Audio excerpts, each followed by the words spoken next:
잠언서 13장 7절부터 13절까지입니다. 스스로 부한 채 하여도 아무것도 없는 자가 있고 스스로 가난한 채 하여도 재물이 많은 자가 있느니라. 사람의 재물이 자기 생명의 속전일 수 있으나 가난한 자는 협박을 받을 일이 없느니라. 의인의 빛은 환하게 빛나고 악인의 등불은 꺼지느니라. 교만에서는 다툼만 일어날 뿐이라 권면을 듣는 자는 지혜가 있느니라.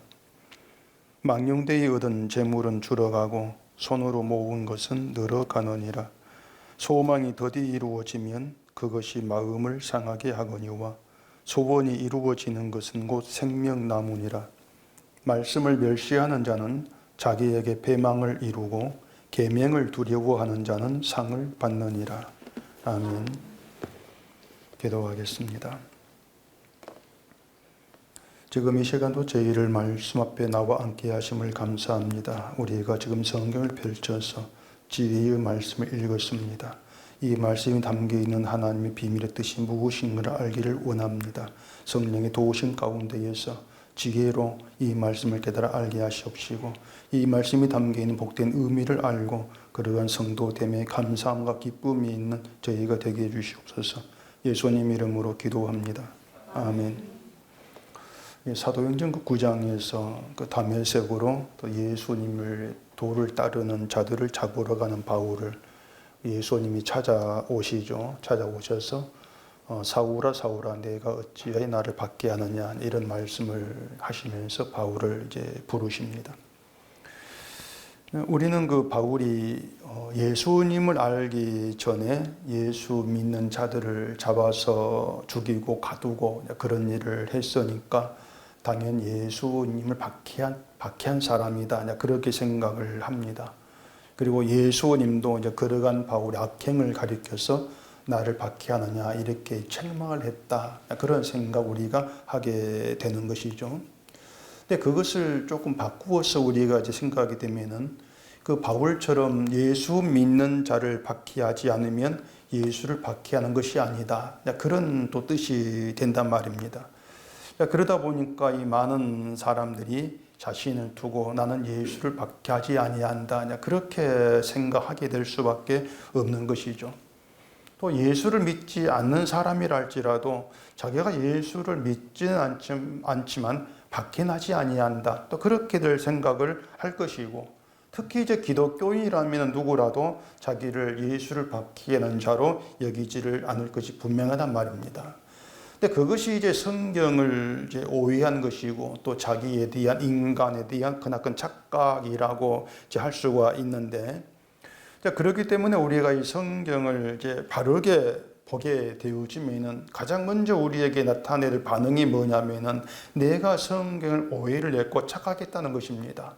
내가 성경을 잘못 알고 있었구나. 이제 그러한 사실에 우리가 좀 밀려 들어와야 되는데 그런 경험을 하기가 성경을 보면서 내가 착각했다. 그런 경험을 한다는 것이 그렇게 쉽지가 않습니다.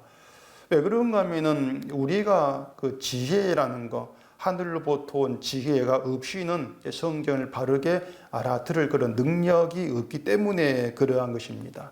듣기는 듣는데 깨닫지를 못하죠. 깨닫지를 못하기 때문에 보고 들으면서 늘 자기 생각대로 가게 되는 것이고 그렇게 자기 생각대로 이제 가는 것이 예수님에게서부터 멀어지는 이제 그런 결과를 초래하게 되는 것입니다. 제가 시내 버스를 타는 일이 거의 이제 없어서 그 버스 노선은 아예 백지입니다. 몇 번이 어디로 가는 걸 전혀 알지를 못하는데 그래서 어쩌다가 이제 버스를 타야 될 일이 생기면은 꼼꼼히 몇 번이 어디를 가는가 노선부터 살펴야 돼요. 요즘 같으면은 스마트폰에 검색하면은 노선이 자세히 나오니까 큰 어려움이 없는데 예전에는 이제 그 정류장에 가서 노선표를 확인하지 않습니까? 저는 붙어 있는 노선표를 보면서 내가 가고자 하는 목적지가 적혀 있는 노선표가 몇 번인가 확인을 하고 타고 되는데 그렇게 노선편을 보면서 반드시 그 확인해야 될 중요한 점이 있습니다. 그게 뭐냐 바로 방향이에요. 버스 가는 방향을 확인해야 되죠. 가령 동대구 그 고속버스 터미널을 간다면은 노선표에 뭐 고속터미널 이것만 보고 타면 안 된다는 얘기예요. 전혀 다른 반대 방향으로 가는데 노선표에는 그렇게 적혀 있는 경우가 있단 말이에요. 그렇기 때문에 이게 어느 방향으로 가는가 반드시 확인을 하고 타야 되죠.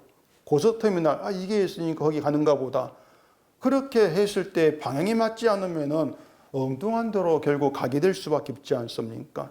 방향이 맞지 않으면 건너가야 되지 않습니까? 건너가서 버스를 타야 한단 말이에요. 믿음이 그러하거든요. 우리가 목적지를 예수입니다. 그렇게 하고 버스를 타고 있다면은 반드시 확인해야 되는 것이 방향이란 말이에요. 내가 예수님이라는 걸 확인하고 탔어. 이게 맞을 거야. 거기 노선표 십자가도 있고 하나님도 있고 다 있더라. 맞을 거야. 그렇게 맞을 거라고 해서 되는 것이 아니고 이게 정말로 예수님을 향해 가는 버스가 맞는가 하고 방향을 반드시 확인을 해야 되죠. 그렇기 때문에 믿는 자는 둘로 나눠질 수밖에 없어요. 예수님이라고 하는 바른 방향으로 가는 버스에 탄 사람과 결국은 반대 방향으로 간 버스에 탄 사람 이렇게 둘로 나누어지겠죠. 나누어지고 목적지는 결국은 달라질 수밖에 없단 말이에요. 결국은 그 버스가 그렇게 반대 방향과 바른 방향 두 버스가 있다면은 이게 어떻게 이제 나누어지냐면은 믿음과 행함으로 나누어지는 거예요. 굉장히 간단한 문제입니다. 믿음이라고 하는 것이 예수라는 목적지 바른 방향의 길이 있을 것이고 근데 이제 행함을 못하면은 전혀 다른 방향으로 가게 되어진단 말이에요. 이제 그런 점에서 이 성경이 우리에게 늘 나타내고 증거하고 가르쳐주고 있는 것이 뭐냐? 믿음이 바른 방향이란 말이에요. 무엇이 믿음인가? 이걸 계속해서 우리에게 이제 증거해주고 있다고 하는 것입니다. 무엇이 믿음인가 하는 것을 가르쳐주면서 믿음 아닌 것을 믿음으로 여기고 있는 결국은 다른 방향으로 가는 버스를 타고 있으면서 나는 목적지 제대로 하고 있어. 그래 착각해서 구출하는 깨어나게 하는 것이 바로 성경이란 말이에요. 그렇기 때문에 무엇이 성경인가 이걸 우리가 잘 아셔야 되죠. 그러다 보니까 성경이라고 하는 것은 뭐 말씀을 잘 지키고 바른 신앙 생활을 해서 마지막 때를 대비하라 이런 말을 성경이 하지를 않습니다. 단지 사람들이 성경 펼쳐놓고 성경 이런 것일까 자기 생각으로 보기 때문에 성경 우리에게 어떤 바른 삶을 통해서 마지막 때를 대비할 걸 가르치고 주고 있는 그런 내용 이렇게 보고 그렇게 듣고 내 말 듣고 있을 뿐인 것이지 정작 성경은 시작부터 다른 말을 하고 있단 말이에요. 성경이 시작부터 하는 다른 말이 뭔가 하면 인간은 하나님 말씀을 지킬 수 없다는 그 시작입니다. 그것이 말씀 못 지켜 그거예요. 그걸 확정 지어놓고 시작을 해요. 인간은 말씀을 지킬 수가 없어. 그게 요한계시록까지 계속 가는 거예요. 처음에는 말씀을 지킬 수 없는 자 시작했다가 나중에 가면 믿음 받고 지키는 자 안 변하면 그렇게 변하는 것이 아니고요. 끝까지 지킬 수 없는 대로 끌어가는 거예요. 그래야만이 완성이 십자가란 말이 자꾸 거기에서 이제 얘기가 되어진단 말입니다. 그렇게 성경이 말씀을 지킬 수 없는 인간 이렇게 시작하는 걸 말해주는 것이 선악과 사건이란 말이에요. 그러니까 선악과 사건으로 확정된 것은 아담 안에서 난 모든 인간은 말씀을 지키지도 못하고 이루지도 못한다는 것입니다. 그게 선악과 사건이 확정돼 버렸어요. 그러니까 선악과를 먹으면 죽는다. 그 하나님 말씀이 아담의 운명으로 그리고 아담 안에 태어난 모든 인간의 운명으로 확정돼 버린 거예요. 이건 바뀌지 않습니다. 때문에 모든 인간은 죽음의 존재로 확정된 상태로 성경 시작을 한다. 이걸 분명히 우리가 알고 계시한단 말이에요.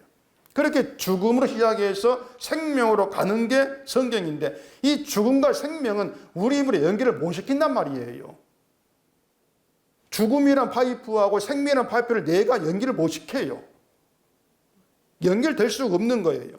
죽었다고 하는 것은 생명에서 끊어져 있다. 그 뜻이거든요. 생명에서 끊어져 있어. 그렇게 끊어진 그 죽음을 생명으로 연결시킨 분이 바로 예수님이란 말입니다. 예수님으로 연결되었다. 무엇으로 연결되었느냐? 예수의 피로 연결되었다고 하는 것이죠. 죽음의 운명 확정된 우리를 그 생명으로 연결시킨 것이 예수님의 의다. 그 의를 믿는 것이 바로 믿음이고, 그걸 성경 우리에게 증거하고 있는 것이죠. 예수의 피가 의가 되고 공로가 되어서 죽음을 생명으로 연결시켰다. 그렇기 때문에 생명 안에 있는 자가 늘 바라볼 것은 나를 생명 있게 하신 예수님의 피의 공로, 의. 그렇게 그 믿음으로 끝까지 끌어가는 게 성경이에요. 그 믿음으로 끌어가는 게. 그래서 예수님의 의를 믿는 것이 바른 믿음의 길인 것이고, 결국은 그 믿음에서 반대 방향으로 간다고 하는 것은 그 예수님의 의를 믿는 믿음으로 그게 전부가 되는 것이 아니고, 그 믿음을 내가 어떻게 드러내볼까? 그런 인간의 구상. 결국 자기의 그 선한 행위를 위해서 열심을 내고, 그런데 행위를 가지고 믿음을 꾸며서 드러내겠다고 하는 그 발상, 이게 반대방에 있는 거란 말입니다. 왜냐하면 내 의를 드러낸다는 것이 주님의 의를 멸시하는 것이거든요. 그래서 성경을 우리가 이 십자가가 우리의 눈이 되어서 보게 되어지면 그러한 내용들이 다 보이게 돼 있어요. 안 볼 수가 없는 거예요. 그게 자문이 말한 지혜란 말입니다. 십자가의 눈으로 성경을 보게 하는 게 지혜예요. 지혜라고 하는 것이 우리에게 오셔서 십자가의 눈으로, 지혜의 눈으로 성경을 보게 한다. 그렇게 보게 하면 우리는 불의한 자고 아무것도 이룰 수 없는 시작되고 있다는 걸 우리가 눈치를 반드시 챌 수밖에 없는 것이죠. 오늘 본문의 9절 봐보십시다. 의인의 빛은 환하게 빛나고 악인의 등불은 꺼지느니라. 자, 이 9절을 보면은 그냥 당연한 말로 우리는 그렇게 쉽게 딱 눈이 들어올 거예요. 그래, 맞아. 의인의 빛은 빛날 것이고 악인의 등불은 꺼지겠지. 그렇게 다가올 거란 말입니다. 그런데 왜 의인의 빛은 환하게 빛나고 악인의 등불은 꺼진다고 하는가? 그런 내용을 깊이 생각지를 않아요. 말씀드린 것처럼 우리 머리에 담긴 지식이 있어. 지식이 앞서버린단 말입니다. 의인은 잘 되고 악인은 못 되는 거, 의인은 구원받고 악인은 멸망당하는 거, 이게 지식이란 말이에요. 그 지식을 보기 때문에 의인의 빛은 환하게 빛난다, 맞지. 악인의 등불은 꺼진다, 맞지. 더 이상 다른 생각을 하지 않겠단 말입니다. 자, 의인은 잘 되고 악인은 잘못돼야 돼. 그게 우리의 이제 생각인데, 지식인데, 사실 그런 그 생각이 뭔가 하면은 권성징악이거든요. 권성징악에 해당되는 유교적 사고방식이란 말입니다. 의인은 잘 되고 악인은 잘못된다. 착한 사람은 잘 되고 착하지 않은 사람은 잘못된다. 유교적 사고방식이에요. 그러니까 사람들이 성경을 그런 유교적 사고방식, 쉽게 말해 세상적인 사고방식인데, 그 세상의 사고방식을 가지고 성경을 보고 있으면서도 그걸 눈치를 못 채는 것입니다. 이게 십자가의 사고방식이 아니야. 이게 세상의 방식이야. 그걸 눈치를 못 채면서 그걸 내가 성경을 바르게 보고 있다고 착각을 하고 있는 거예요. 그러니 위험하단 말입니다. 자, 우리가 구절에 이런 내용을 보게 되어지면은 의인과 악인에만 초점을 두는 경향이 이제 많습니다. 그렇기 때문에 말씀드린 것처럼 의인은 빛나야 되고 악인은 꺼진다는 거, 이걸 이제 우리가 당연하게 이제 받아들이게 되어지는데, 근데 이제 중요한 것은 무엇이 악인에 해당되는가 하는 것을 생각지 않는 거예요. 무엇이 악인인가? 그냥 넘어간단 말입니다. 자, 그럼 이제 이걸 생각해 보세요.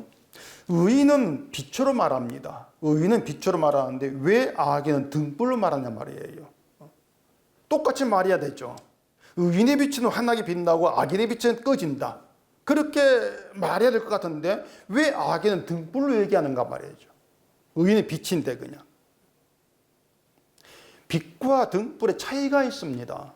엄청난 차이가 있는데, 빛은 본래 매개체가 있어요. 무슨 말이냐, 뭔가를 태워서 불이 붙고 그 불로 인해서 빛이 있게 되지 않습니까? 빛이 홀로 그냥 빛나는 게 없어요. 매개체. 태양빛도 태양을 인해서 빛이 나는 것이고, 뭐 달빛도 달을 통해서 빛이 나는 것이고, 매개체가 있단 말입니다. 근데 빛이라고 하는 거, 그렇게 빛을 얘기하는 것은 매개체가 없는, 의인의 빛은 매개체가 없는 스스로 홀로 존재한 빛의 뜻이에요. 뭔가를 태워서 나타나는 빛이 아니란 것입니다. 반면에 등불이 뭐냐면 기름을 태우든 물 태우든 태우는 매개체가 있어요. 등불은. 이것이 의인과 악인을 빛과 등불로 나누어 말하는 이유가 된단 말입니다. 그러니까 등불이 의미하는 게 뭔가 하면은 빛을 내는데 그 빛이 스스로 홀로 존재하는 것이 아니고 내가 낸다 그 말이에요. 내가 선한 행위를 통해 빛을 내야 돼. 착한 데 행위가 빛이 될 거야. 그렇게 해서 행위를 통해서 세상을 비춰야 돼. 그게 등불이에요. 그게 악인이라는 것입니다. 빛은 스스로 존재하는데 근데 그 빛을 내가 드러내겠다고 하는 것 자체가, 그리고 가만히 있으면 안 되고 내가 선한 일을 해야 되고 그 선한 일이 빛이 될 거야. 그게 등불이 해야 된단 말이에요. 그게 악인이라는 것입니다. 악인의 사고방식. 그러니까 우리가 통상적으로 이해하는 악인과는 전혀 달라요. 선한 행동을 하는데 악인이에요. 착하게 사는데 악인이에요. 그 생각 자체가, 발상 자체가. 그렇기 때문에 기독교인들이 자기가 배우고 알고 있는 그 상식의 시각에서 악인을 이해하고 그런 의미로 성경을 보기 때문에 하나님께서 악인이라 이렇게 규정하신 자가 누구인가를 모른단 말이에요. 알 수가 없죠. 선한 행함을 신자됨의 빛으로 여기는 것이 악이다. 나의 선함을 가지고 빛을 드러내겠다고 나서는 것이 바로 악인이다. 그걸 누가 알겠습니까? 그걸 믿음으로 갖는데. 자꾸 이 사람들이 자기가 드러내고 있는 행함을 가지고 믿음을 확인하려고 하고 또 선한 것을 가지고 이걸 내가 드러내야 할 빛의 모습이야 이렇게 알고 있는 것이 결국 꺼진다고 말씀하는 그 악인 등불에 해당된다는 것을 생각지를 못하죠. 의인의 빛은요, 의인이 발산하는 것이 아닙니다. 의인에게 빛은 빛이 찾아와서 함께하는 것 뿐이에요. 그냥 빛이 찾아온 거예요. 그래서 의인은 빛이 되는 일, 어떤 일을 행하는 사람이 아니고 그냥 나에 대해 나를 찾아온 빛을 증언한 사람이에요. 그게 의인이에요.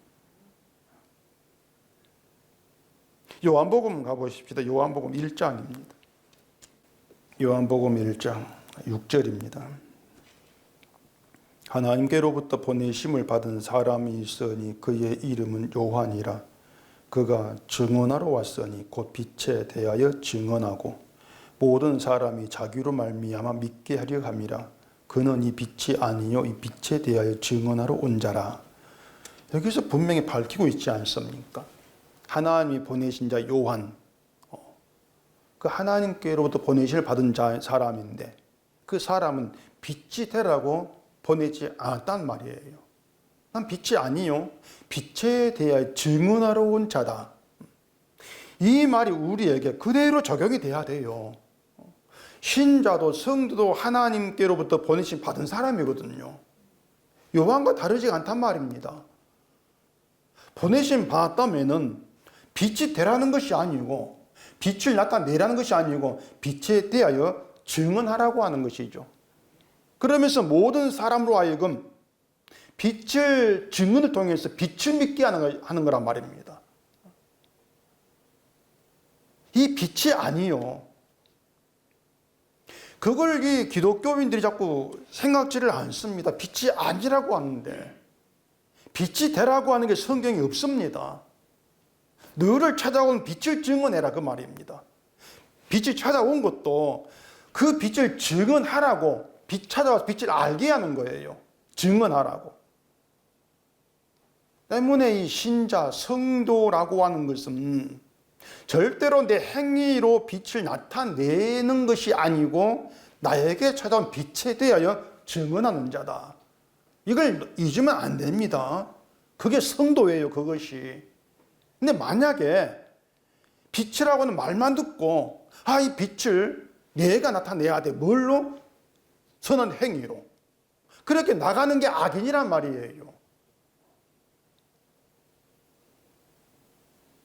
하나님께서 보내신 하나님의 사람, 그게 의인인데 그 의인은 행함으로 되는 것이 아니라고 하는 것이죠. 빛이 찾아왔는데 그 빛으로 인해서 내가 어둠인 것을 깨닫게 된 그 사람이 의인이고 성도예요. 빛이 오면은 그냥 멀뚱하게 빛이 오셨습니까? 이렇게 되는 게 아니에요. 빛이 옴으로 인해서 내가 어둠이구나. 반드시 드러나게 돼요. 내가 어둠이었구나. 그게 바울의 깨달음이었거든요. 예수님 바울에게 찾아오셔서 사울아 사울아 하실 때 하늘로부터 온 빛이 바울을 둘러 비추었다. 이렇게 되어 있습니다. 빛이 하늘로부터 왔다는 것은 얘기했죠. 세상에서 뭔가를 매개로 해서 발산한 빛이 아니라는 겁니다. 그냥 빛이 하늘로부터 온 거예요, 그냥. 그러니까 세상에 그 물 가지고 비추고 있는 그런 빛과 다른 것이 아니에요. 자꾸 이 세상은 인간의 선한 행위가 세상을 빛이 된다 이렇게 막 얘기를 하고 있지만은 그것은 하늘로부터 바울에게 찾아온 빛과 전적으로 다릅니다. 어떤 점이 다른가 하면은 하늘로부터 온 빛은 생명 자체예요. 그 빛이 생명 자체예요. 그렇기 때문에 교회가 정말 이 성경을 안다면 교인에게 빛된 삶을 살라고 할 수는 없어요. 그렇게 말하면 안 되는 거예요. 세상 빛을 비춘 사람이 되라. 어둠 비춘 사람이 되라. 이렇게 하고 있는 것은 인간 자신이 어둠이라고 가리고 있단 말입니다. 자꾸 그걸 보지 못하게 만들고 있는 거예요. 오히려 그것이 생명이 되는 빛을 조롱하고 박해하는 거예요. 그래서 악인이라고 하죠. 그렇기 때문에 결국은 기독교인이라 할지라도 자기에게 자꾸 시선 두고 있는 그게 빛을 박해하는 것이죠. 결국 박해자, 폭행자, 비방자 교회에 수두룩합니다. 교회가 그래, 교회가 박해자예요.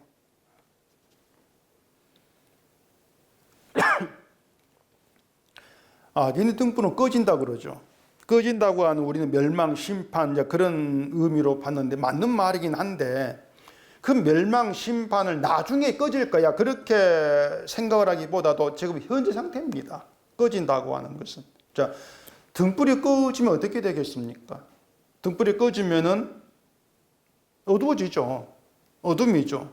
그러면은 등불이 켜져 있을 동안에는 빛이었다가 꺼지면 어둡다. 그 뜻이겠습니까? 그건 아니에요. 꺼질 빛은 빛이 아니에요. 그러니까 비록 빛처럼 보인다 할지라도 결국 어둠이에요.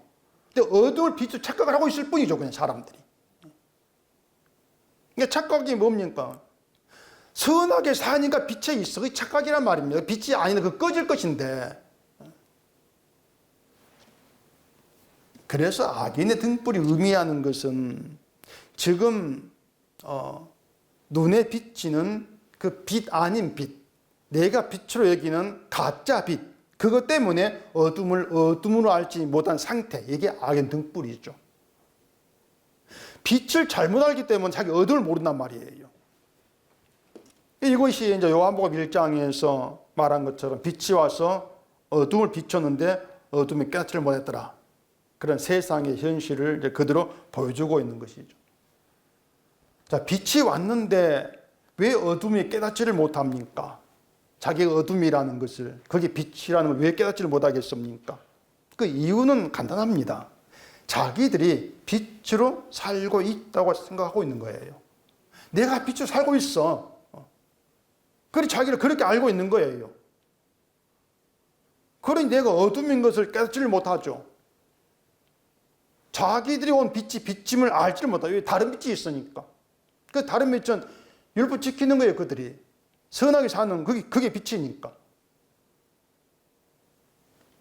그런 예수님 빛이라고 하는 사실을 절대 알 수가 없는 것이죠.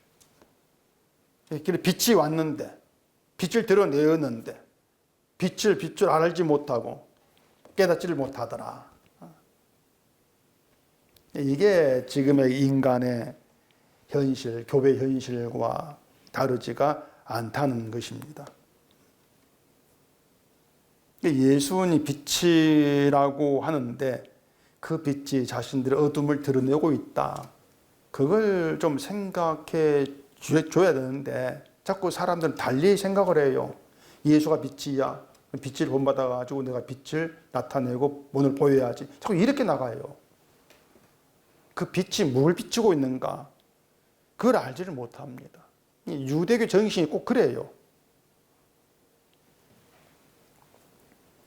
또 요한일서 한번 또 봐보십시다. 요한일서 1장입니다. 요한일서 1장 5절입니다. 우리가 그에게서 듣고 너희에게 전하는 소식은 이것이니 곧 하나님은 빛이시라. 그에게는 어둠이 조금도 없으시다는 것이니라. 만일 우리가 하나님과 사귐이 있다 하고 어둠에 행하면 거짓말을 하고 진리를 행하지 아니함이거니와 그가 빛 가운데 계신 것 같이 우리도 빛 가운데 행하면 우리가 서로 사귐이 있고 그 아들 예수의 피가 우리를 모든 죄에서 깨끗하게 하실 것이요.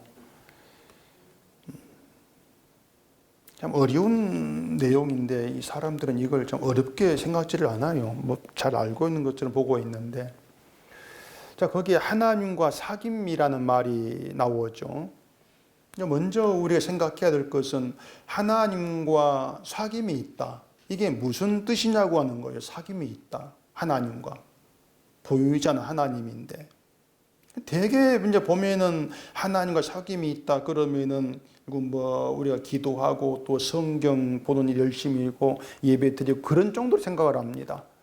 내가 말씀 보니까 하나님께 기도하니까 또 바르게 사니까 거기에 하나님과 사귐이 있는 것이야. 그렇게들 이제 알아먹고 있어요. 그러니까 그런 행함들이 내가 기도하고 성경 보는 것이 어떻게 하나님과 사귐이 될까? 그런 생각들을 전혀 안 합니다. 한마디로 게으른 거예요. 성경을 아는 것에. 성경을 아는 것보다도 내가 믿음을 가지고 뭔가를 하는 것에 더 중요성을 두고 있는 것이죠. 사람들이 염려하는 게 내가 하지 않으면 마치 믿음이 무너지는 것 생각한단 말입니다.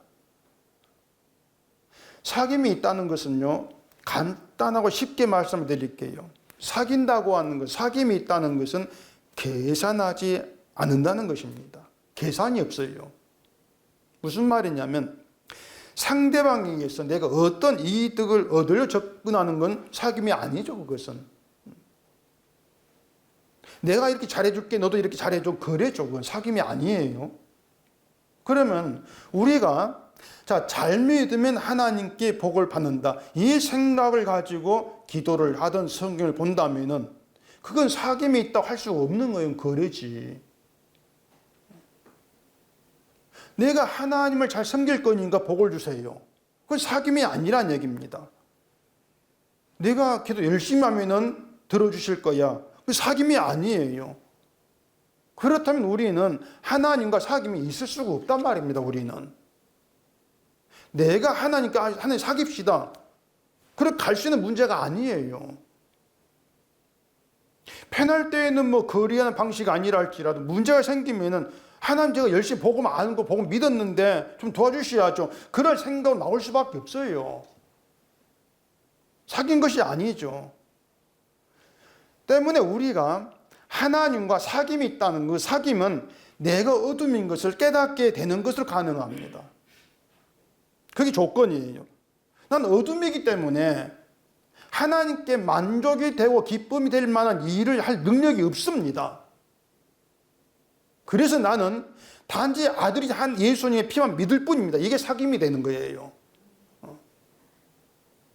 그렇기 때문에 내가 뭔가 신앙생활을 열심히 잘 한다는 걸 이유로 그걸 보면서 난 하나님과 사귐이 있다. 그렇게 하는 것이고 내가 어둠인 것을 깨닫지 못한 것이죠. 그게 어둠이란 말입니다.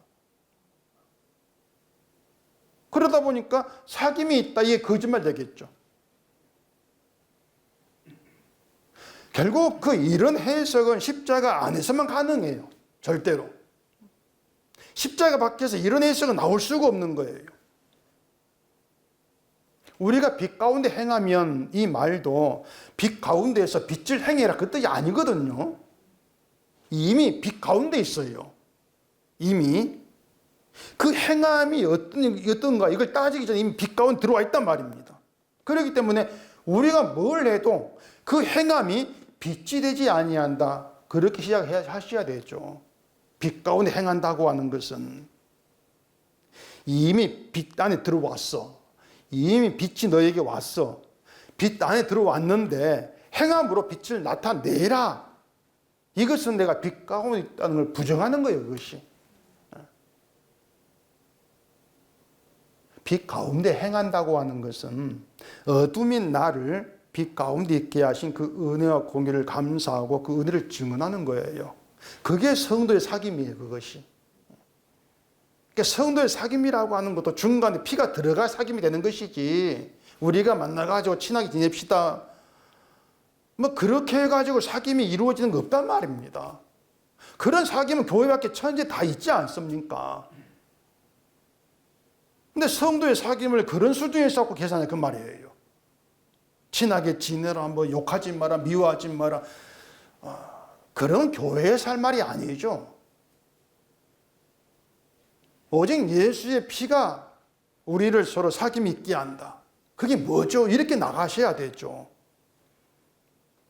예수의 피 앞에서 우리 모두가 다 어둠인 존재, 가치 없는 존재, 그런 우리가 예수의 피로 인해서 은혜를 풍성한 자가 되었습니다. 그 피와 은혜만 증언할 때 그 관계 사귐이다. 때문에 성도의 사귐이라고 하는 것도 성령으로 가능하죠. 우리가 인위적으로 만나서 되는 그런 사귐이 아닌 것이고, 성령께서 만나게 하고 성령께서 사귐 있게 하신다. 그런 사귐이 있게 된 교회라고 하는 거죠. 그게 교회다. 그래, 성경에 보면은 복잡하고 어려울 것 같은데 전혀 복잡하고 어렵지가 않아요. 십자가 안에서 인간의 가치는 다 잘라진다는 걸 이것만 우리가 염두에 두면 성경 보시면은 그 참, 이게 이런 것이었구나 분명히 알 수밖에 없어요. 알게 되어져 있고 말입니다. 또 디모데전서 1장 13절 제가 읽어보겠습니다. 내가 전에는 비방자요 박해자요 폭행자였으나 도리어 긍휼을 입은 것은 내가 믿지 아니할 때에 알지 못하고 행하였음이라. 우리 주의 은혜가 그리스도 예수 안에 있는 믿음과 사랑과 함께 넘치도록 풍성하였도다. 자, 바울의 고백이 그거거든요. 내가 전에는 비방자 박해자 폭행자였는데 긍휼을 입었다. 긍휼을 입은 이것이 빛 가운데 있다는 것이에요. 빛이 찾아왔고 빛이 함께하고 빛 가운데 있게 된 이것을 한마디로 말하면 긍휼을 입었다 그 뜻이거든요. 긍휼을 입었어. 그 긍휼을 입은 것이 내게 넘치도록 풍성하신 은혜다. 이걸 알게 되어지면 결국은 긍휼을 입은 신자가 드러내고 증언할 것은 빛된 그 삶이 아니고 빛이다. 긍휼을 입었다고 하는 그 사실을 증언하면 된다. 그렇게 나가는 게 맞지 않습니까? 그게 맞아요. 근데 자꾸 사람들이 방향을 바꿔가지고 긍휼을 입었기 때문에 긍휼을 보여줘야지, 행해야지. 자꾸 이렇게 나간단 말입니다. 그러니까 그 성도를 하나님께서 부르시고 보내신 그 하나님의 그 뜻, 그 생각을 자꾸 우리는 잘라버리고 내 생각을 가지고 나오는 것이죠. 그게 인간의 어둠의 생각이에요.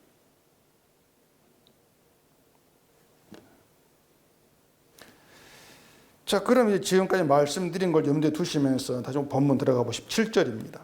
스스로 부한 채 하여도 아무것도 없는 자가 있고 스스로 가난한 채 하여도 재물이 많은 자가 있느니라.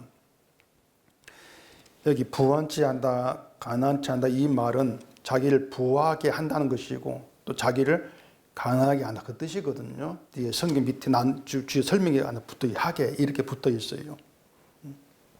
근데 우리가 이제 이 성경도 이렇게 이해합니다. 아무것도 없는 가난한 자가 부자인 척하는 것을 이제 허세, 그렇게 이제 이해를 하겠죠. 그러면 재물이 많으면서도 가난한 척하는 것은 겸손, 또 이렇게 이해하지 않습니까? 신자다움 겸손이냐, 또 이렇게 얘기를 하게 되겠죠.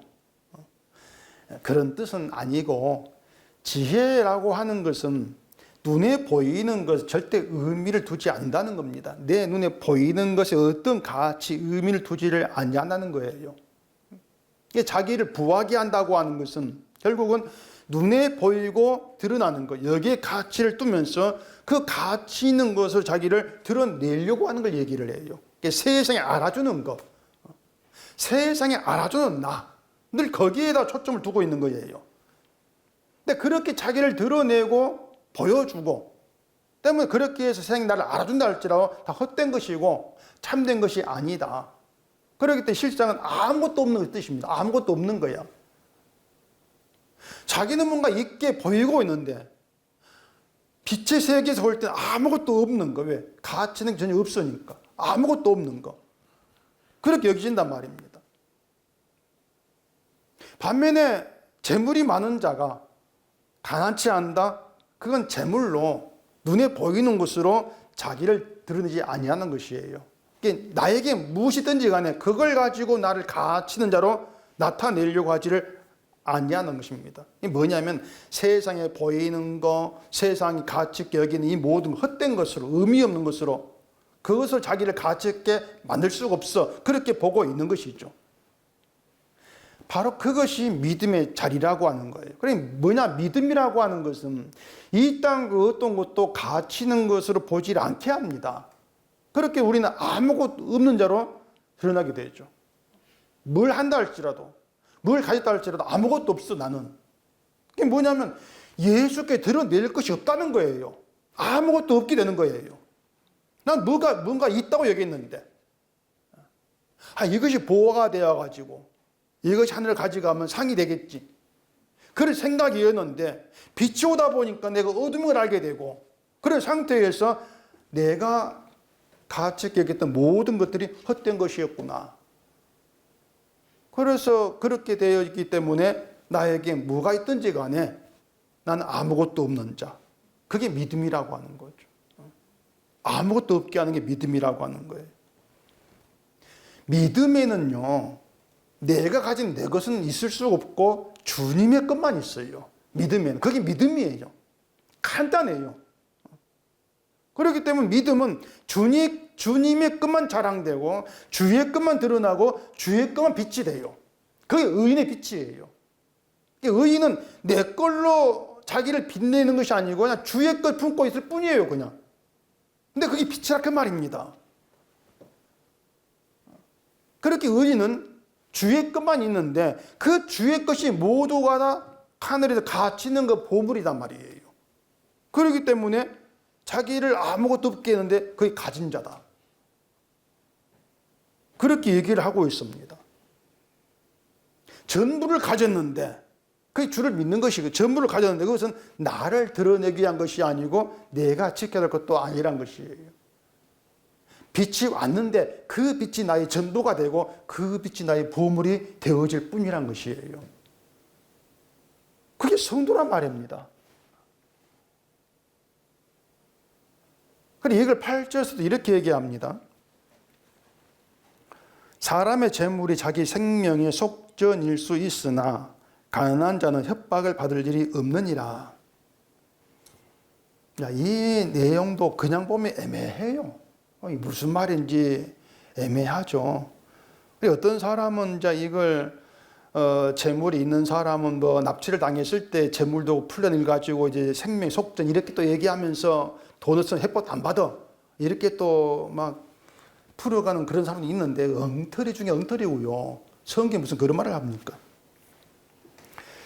자, 거기에 이제 생명의 속전이란 말이 나오죠. 이게 출애굽기에 나오는 말입니다. 출애굽기 30장 가보십시다. 15절입니다. 너희의 생명을 대속하기 위하여 여호와께 드릴 때에 부자라고 반 세겔을 더 내지 말고 가난한 자라고 덜 내지 말지며 너는 이스라엘 자손에게 속전을 취하여 회막 봉사에 쓰라. 이것이 여호와 앞에서 이스라엘 자손의 기념이 되어서 너희의 생명을 대속하리라. 자, 20살 이상 된 사람은 이제 반세기를 여호와께 드리라는 것인데, 그 반세기를 생명의 속전이라 그럽니다. 그 앞에 나오면 생명의 이름 말이 나오거든요. 생명의 속전.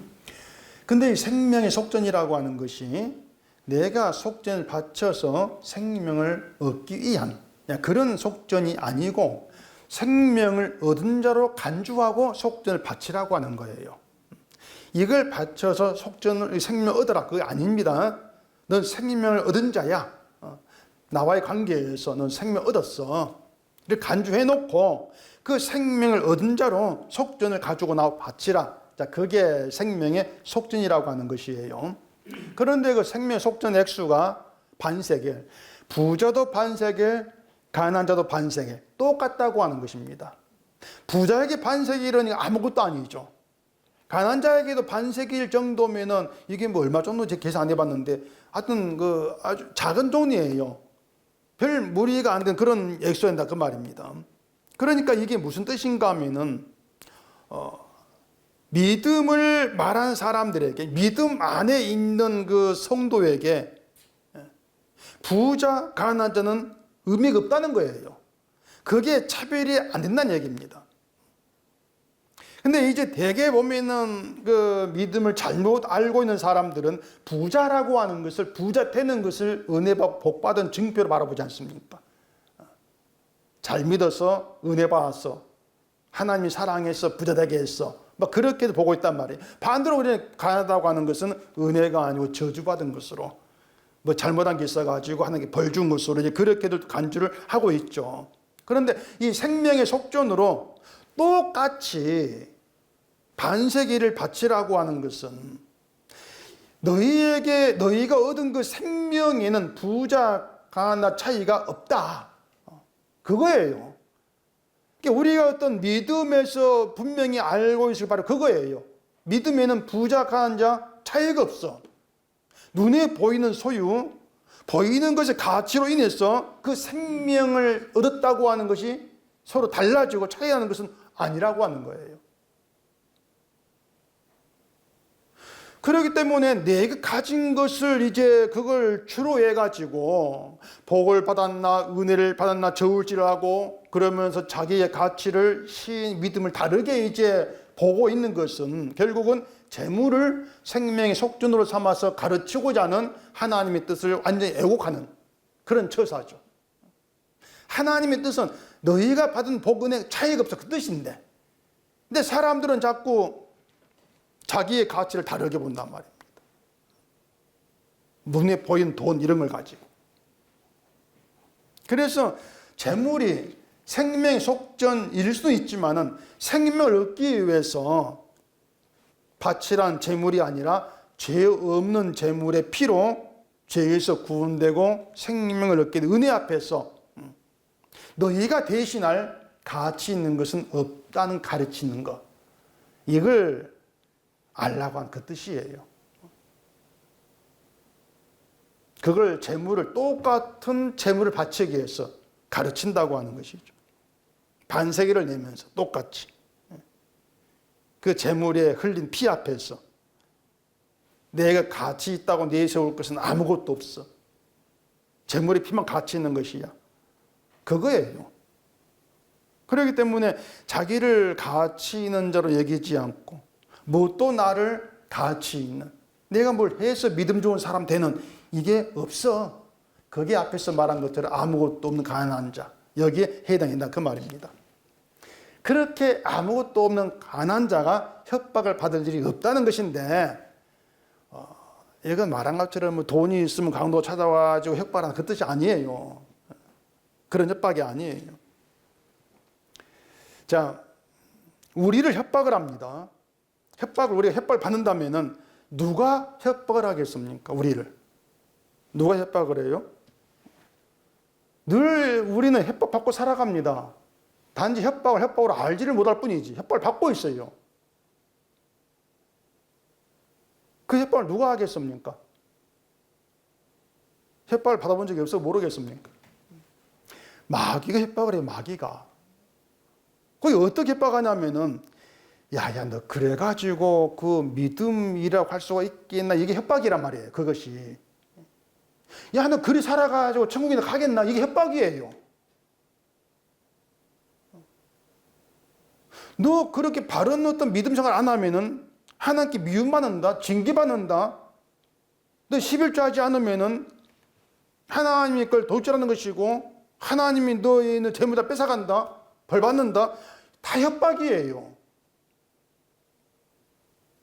하나님이 그렇게 하겠습니까, 우리에게? 거기에 다 마귀가 협박한단 말입니다. 그럼 이런 협박이 통할 자가 누구겠어요? 내가 신앙생활 잘해서 믿음 좋은 사람이 돼야 되겠다. 그래야 천국, 그래야 복 받지. 이런 사람들이 협박이 통하죠. 그런 사람들에게. 안 그렇습니까? 부자 되고자 하는 사람이 협박이 통하는 거예요. 난 아무것도 없어. 뭐가 들어와도 난 아무것도 없는 자야. 주님의 피만 나에게 가치 있는 거야. 이런 사람이 협박 안 통합니다. 통할 수가 없는 거죠. 야, 너 그렇게 천국, 지옥 간다? 난 예수 피 안에 있는데? 난 빛 가운데 있는데? 협박 통할 수가 없는 거예요.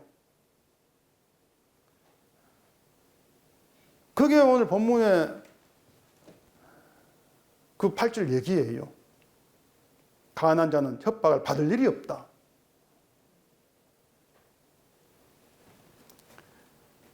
그래서 마귀 협박이 제대로 통한 사람, 통했다는 증거가 뭐냐면은, 아이고, 내가 그래, 신앙생활 잘해야지. 하나님께 영광 돌려 삶을 살아야지. 이게, 협박이 통했구나. 그 증거다, 그 말입니다. 내가 이렇게 사는데 믿음이 또 갈 수가 있겠는가? 그게 마귀 협박에 굴복했고, 협박이 통하는 얘기죠. 그 협박에서 자유로운 사람이 가난한 사람이에요. 가난한 사람이고 빛 가운데에서 내가 가치 있게 돼야 돼. 그 생각이 아니고 그냥 주의 은혜만 바라보는 자. 그렇게 의인으로 여김받는 그들 성도가 협박의 자유로운 그런 성도인 거죠. 그렇게 보면 이제 구절과 다 연결되고 있는 그렇게. 결국엔 말입니다. 현실을 보면은 교회가 교회를 찾는 교인들 협박을 하고 있습니다. 그래, 협박을 하고 교인들은 협박을 받고 있으면서도 그걸 성경으로 알아먹어요. 또 성경으로 알고 예수님 말씀으로 알면서 내가 협박을 받고 있다. 꿈의 눈치를 못 챕니다. 빛이 왔으되 어둠에 깨닫지 못한 현실 그대로예요. 그 현실을 십자가 안에 보게 되면 눈에 보이는 거냐. 이게 현실이구나. 다 보일 수밖에 없어요. 또 본문 11절 가보십시다. 망령되이 얻은 재물은 줄어가고 손으로 모은 것은 늘어가느니라. 이것도 이제 재물이 줄어가고 늘어가고 여기 초점을 두면 안 되는 겁니다. 자, 그렇게 자꾸 생각하게 되면은 잘못된 방법으로 얻은 재물은 결국 줄어들게 되고 사라지고 열심히 손으로 일해서 모은 재물은 늘어간다. 이렇게 해석될 수밖에 없어요. 그것도 결국은 이제 우리 그 중심을 보는 것이죠. 망령되이 얻은 재물이라고 하는 것은요, 뭐 뇌물 받거나 남을 속인 그런 잘못된 방법으로 얻은 재물, 그걸 지금 지칭하고 있는 것이 아니고 믿음을 빙자해서 얻은 재물로 그렇게 이해를 해야 될 문제라 그 말입니다. 망령되다고 하는 것을 사람이 아니라 하나님과 관계에서 이 일을 해야 한다는 것이에요. 하나님 관계에서 망령되는 것이 뭐냐면은 자기를 위해서, 나를 위해서 하나님의 일을 부르는 겁니다. 십계명이 나오잖아요. 망령되이 부르지 말라. 나를 위해서 하나님을 찾고 부르는 게 망령된 것이에요. 나를 위해서 하나님 찾고 그 일을 부른다면 결국은 자기가 뭔가 얻었다면 그 얻은 것을 야, 내가 믿음이 좋고 내가 잘해서 복받은 것이야. 이렇게 볼 것 아닙니까? 그게 망령되이 얻은 재물이라 그 말입니다. 그런 사람은요, 지금의 재물이 절대 만족이 안 됩니다. 내가 잘해서 하나님이 복을 준 거야. 그래, 이것이 있어. 그러면은 잠깐은 그게 만족이 되겠죠. 집남이 사라져요. 더 많은 재물을 생각하겠죠. 내가 더 열심히 해야지. 더 많은 재물을 생각할 것이고, 그런 생각이 지금 가진 재물 이것도 작은 거야. 얼마 안 돼. 더 벌어야지. 더 받아야지. 이렇게 될 거 아니야. 그 말입니다. 재물은 그대로인데 재물이 작다. 이렇게 생각하는 것이 바로 재물이 줄어가는 거예요. 실제 액수가 줄어드는 것이 아니고 말입니다. 내가 바라보는 게 줄어간다. 그 말입니다. 만족이 안 되니까. 늘 늘어가기를 원하니까. 뭔가 만 원 받으면 이것이 좋아하는데 좀 더 있어 10만 원 생각나는 것이죠. 그럼 많이 작아지는 거예요. 줄어드는 거예요. 그런 의미란 말이에요. 그러니까 내가 열심히 믿었는데 왜 내 인생이 이럽니까? 이러한 생각들이 망령의 얻은 재물이 줄여간다는 말에 해당한다. 그 말입니다. 내 인생이 지금 자꾸 눈에 보이는 가치 있는 것으로 좋은 것을 평가하기 때문에 내 인생이 왜 이래? 이렇게 나오는 것인데, 빛이 찾아와서 빛이 함께 했다면 그게 성공이거든요. 그 성공을 보지 못하기 때문에 내 인생이 왜 이래? 자꾸 내 인생을 아무것도 아닌 것으로 그렇게 보게 되어지는 것이죠. 자, 그러면 이제 손으로 모은 것은 늘어간다. 이렇게 얘기하죠. 모은다고 하는 것은요, 어느 곳에 뭔가 둔다는 거예요. 둔다. 그러니까 뭐냐면, 내 손으로 얻었으니 내 것이야 생각으로 나를 위해 막 쓰고 하는 것이 아니라 어느 곳에 두는 것이죠. 내가 한 일이니까 그 공로 내가 받겠다. 이것이 아니라 주께 돌려보낸다. 주께 둔다. 일이 생각이 되는 것입니다. 주가 하신 일이자. 그것을 늘어가는 거 표현하는 거예요. 늘어간다. 이게 양적으로 막 쌓이고 이렇게 늘어가는 게 아니고 손상이 줄어든 것 없다. 그 말입니다. 내가 한 일로 여기지 않으니까 더 받아야지 이 생각 없을 거 아닙니까? 그러면 지가 있는 것을 감사하겠죠. 그게 늘어간다 이렇게 표현되는 것이에요. 그게 믿음의 시각이고 말입니다. 또 12절 봐보십시다. 소망이 더디 이루어지면 그것이 마음을 상하게 하거니와 소원이 이루어지는 것은 곧 생명나무니라. 자, 여기 소망은 내가 원하는 것으로 생각하시면 됩니다. 그래서 나의 소망이 내가 원하는 것이 더디 이루어지면 마음이 상합니다. 내가 내 소망을 위해서 열심히 믿고 봉사했는데 왜 이루어지지 않아? 이것 때문에 마음이 상하죠. 믿어도 소용없구나. 그게 마음이 상한 거예요. 근데 소원이 이루어지는 것은 생명나무라고 그럽니다. 여기서 말하는 소원은 내 소원이 아니고 하나님의 소원이에요. 하나님의 소원은 예수님이 생명이 된 거 이루어졌어요. 그러면 우리는 나의 소망 가지고 하나님을 찾을 것이 아니고 하나님의 소원에 내 소원을 두고 하나님을 찾아야 되죠. 그렇게 소원은 더디 이루어지는 것이 아니고 이미 이루어진 거예요. 그게 성도의 소원이란 말입니다. 예수님이 나의 생명이 되신 그걸로 완성이 된 소망이죠. 때문에 의인의 빛, 믿음이라고 하는 건 내 소망을 이루려고 기도하고 또 하나님 마음을 내 쪽으로 돌리려고 뭔가 행하고 이런 것이 안 매이는 거예요. 거기에 매이면 결국 더디 이루어지면은 얘기한 대로 마음이 상하죠. 열심히 했는데 왜 이렇게 나를 대합니까? 마음이 상할 수밖에 없단 말이에요. 빌립보서 2장 13절에 보시면은 너희 안에서 행하시는 이는 하나님이신 자기의 기쁘신 뜻을 위하여 너희에게 소원을 두고 행하게 하시나니 모든 일을 원망과 시비가 없이 하라 이렇게 말한 것입니다. 우리 안에서 행하시는 분이 하나님이시면 너희에게 소원을 두고 행하게 하시는 것은 내 소원이 아니고 우리의 소원이 아니고 하나님의 소원 내 소원을 두었다. 그 소원을 내가 두고 그 소원을 또 행하게 하시는 그 뜻이란 말이에요. 그러면 소원으로 행하는 것이 뭡니까? 주를 믿는 거죠. 생명나무. 주를 믿는 거예요. 간단한 것이란 말입니다. 그래서. 때문에 빛 가운데 행하는 의인에게는 자기의 소원이 없어요. 하나님의 소원에 내 소원을 두었으니까. 그런데 하나님의 소원에는요, 내가 가치 있는 자가 되어서 하나님께 영광 돌리는 것이 없습니다, 또. 하나님은 오직 아들이신 예수님으로만 영광을 받고자 하시는 거예요. 따라서 하나님의 소원을 두고 행하기 위한 사람은 자기를 위해서 하나님을 안 찾는다. 그리고 내가 한 일로 나를 높이거나 나의 믿음 좋음을 드러내려고도 하지 아니한다. 그것입니다.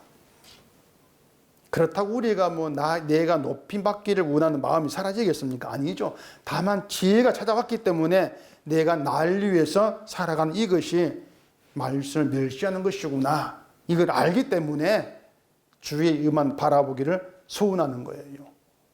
주의 의만 증언하는 그런 자로 만들어 달라. 그런 소원이 하나님 손에 두고 행하는 것이죠. 그래서 13절에요. 말씀을 멸시한 자는 자기의 폐명을 이루고 계명을 두려워하는 자는 상을 받는다. 간단해요. 자기를 위해서 주를 찾는 것이 말씀 멸시하는 것이야. 다른 방향 가는 것이기 때문에 폐명을 이룬다. 계명을 두려워한다는 것은 계명 못 지키면 지옥가 그런 두려움이 아니고 하나님의 계명에 대한 경외예요. 경외. 내가 지옥 갈까 두려워서 계명을 지키는 것이 아니라 경외하는 것. 그런데 계명을 통해서 왜 내가 가치 없는 자로 드러날 수밖에 없는가? 그 가운데에서 하나님을 경외하게 돼요. 그게 성령의 역사입니다. 성도는 그렇습니다. 주가 이루신 십자가의 의를 믿을 뿐이에요. 우리에게 찾아온 빛 가운데 그냥 있을 뿐이고 그 빛을 증언할 뿐이에요. 그것이 의인의 빛은 환하게 빛난다. 말씀 의미가 되는 겁니다. 우리가 주 안에 있다는 것, 이게 자체가 이미 의인의 빛이 환하게 빛나는 거예요. 내가 빛낼 빛은 없다. 이걸 아시고 환하게 빛나는 그 빛만 증언하는 그게 신자됨이라는 사실에 우리의 모든 소원을 주시기를 바랍니다. 기도하겠습니다. 우리 아버지 하나님, 완성으로 오신 주 앞에서 우리가 행할 것은 아무것도 없습니다. 의인의 빛, 악인의 등불 차이가 무엇인가를 깨달아 알게 하시고 내가 드러낼 빛이 아니고 나에게 찾아오신 그 빛 가운데에서 오직 빛만 증언하는 그런 신자 될 수 있도록 성령으로 역사해 주시옵소서. 예수님 이름으로 기도합니다. 아멘.